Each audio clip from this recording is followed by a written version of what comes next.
So in your dawah, in your kind of upbringing personally, who are the people you've looked up to, who've kind of bestowed this type of thinking upon you, and people you kind of go back to, and people you look up to, either in terms of knowledge or in terms of just advice and tarbiyah and so forth?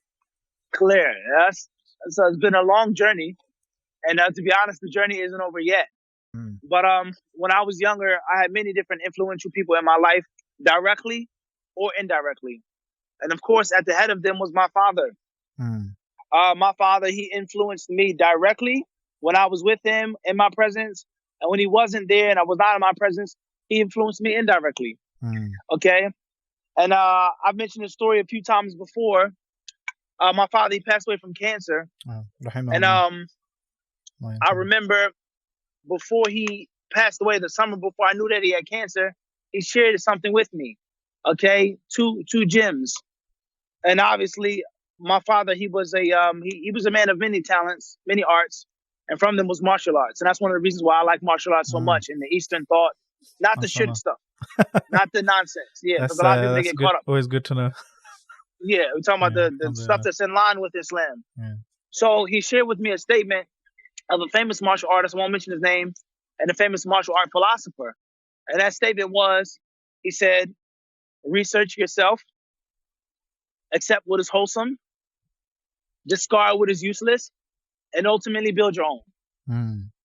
And then he said to me, he said that 9 out of 10 great men in history, and of course great women as well, but he said men in history that were great, no matter how great they were, he said somewhere down the line, you'll find that their fathers set them up for greatness, directly or indirectly. And I didn't understand exactly what he said. I didn't get everything. But when I found out that he was sick and he was dying and he passed away, then I understood what he was saying. And he was basically telling me that what you have reached now, how you've exceeded me, dreams that I had, you've actually accomplished them and you're still young. It's from Allah first and foremost. But all of the time that we spoke and we talked, and the time that we didn't speak and we didn't talk, the books that were just in the household. I grew up in a household full of books. And like I said, when my father wasn't there, the library was always intimidating. Huge wooden libraries full of all types of books, Arabic books, a photo album from a Hajj, books on martial arts, books on everything. And I was influenced by him even when he wasn't there to do it directly. So that's first and foremost. And this is a very important lesson. And that's because many brothers, of course, they have to travel, they have to work, they get divorced, they go through custody issues. There are problems in life with the black, the red, the yellow, and the green. But there's no excuse why you cannot plant the seed for your son or daughter's mind. That's the point.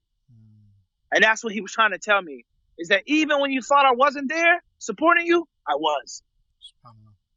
Even when you thought I wasn't. And it took me years to understand that. And when I was younger than that, years, when I was maybe 13 years old, he told me a statement of Imam Shafi'i that stood with me for the rest of my life. And he said it in Arabic. And that's the statement of Al-Waqtu Kas-Sayf. Illam taqta'hu qata'ak. Time is like a sharp sword.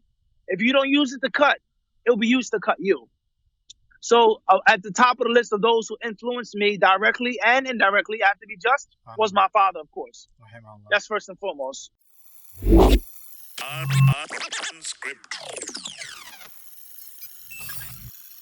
Unscripted.